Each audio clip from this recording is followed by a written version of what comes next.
Let's bike global news.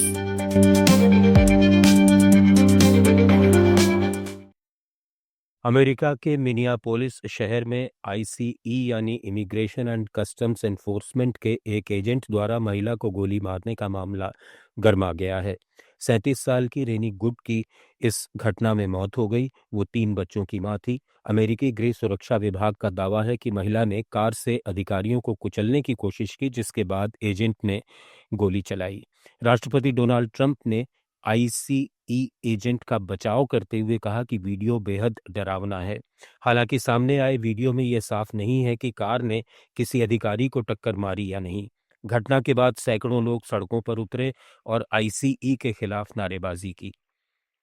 Minnesota के mayor Jacob फ्रे ने सरकारी दावों को खारिज करते हुए कहा कि इमिग्रेशन एजेंट शहर में अराजकता फैला रहे हैं। पाकिस्तान बांग्लादेश को JF-17 थंडर फाइटर जेट बेचने की तैयारी में है। इसको लेकर इस्लामाबाद में दोनों देशों के वायुसेना प्रमुखों के बीच अहम बातचीत हुई है। पाकिस्तानी सेना ने इस बैठक की पुष्टि की है।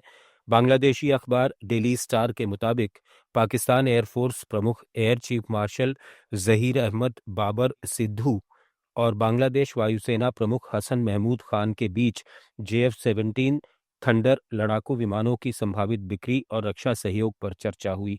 JF-17 थंडर चीन और पाकिस्तान द्वारा मिलकर विकसित किया गया मल्टी रोल कॉम्बैट एयरक्राफ्ट है, जो हवा से हवा और हवा से जमीन पर हमला करने में सक्षम है।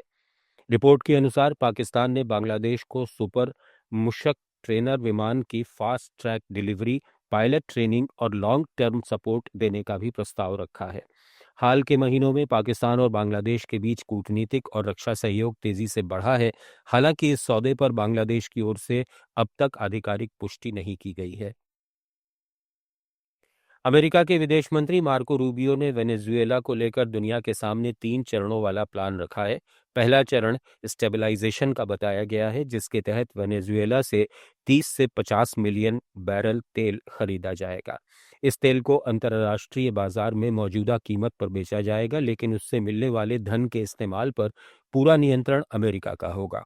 दूसरा चरण रिकवरी का है, जिसमें वेनेजुएला की अर्थव्यवस्था को दोबारा पटरी पर लाने की बात कही गई है। इस चरण में अमेरिकी, पश्चिमी और अन्य देशों को वेनेजुएला के बाजारों तक सीधी पहुंच देने पर जोर रहेगा। तीसरा और आखिरी चरण ट्रांजिशन का होगा, जिसे सत्ता और व्यवस्था में बदलाव से जोड़ा गया है। इस चरण में वेनेजुएला में राजनीतिक परिवर्तन और नई व्यवस्था स्थापित करने की रूपरेखा शामिल है। रूबियो के इन 3 चरणों वाले प्लान को वेनेजुएला की राजनीतिक और वैश्विक ऊर्जा बाजार पर बड़ा असर डालने वाला कदम माना जा रहा है। As we move forward, we'll describe our process, which is a threefold process in Venezuela. I've described it to them now. Step 1 is the stabilization of the country. We don't want it descending into chaos. Part of that stabilization, and the reason why we understand and believe that we have the strongest leverage possible, is our quarantine. As you've seen today, 2 more ships were seized. We are in the midst right now, and in fact about to execute on a deal to take all the oil. They have oil that is stuck in Venezuela. They can't move it because of our quarantine and because it's sanctioned. We are going to take between 30 and 50 million barrels of oil. We're going to sell it in the marketplace at market rates, not at the discounts Venezuela was getting.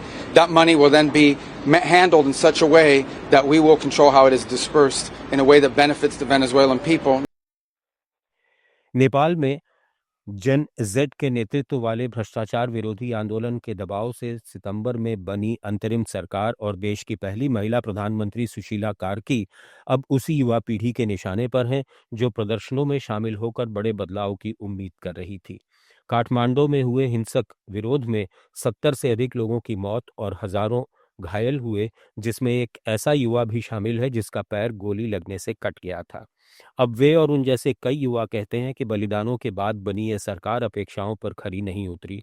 भ्रष्टाचार पर कोई बड़ा action नहीं हुआ, प्रदर्शनकारियों पर गोली चलाने वालों के खिलाफ कार्रवाई नहीं हुई और पुराने आरोपी नेता फिर चुनाव लड़ने की तैयारी कर रहे हैं। मार्च में प्रस्तावित नए चुनावों पर भी संदेह बना हुआ है।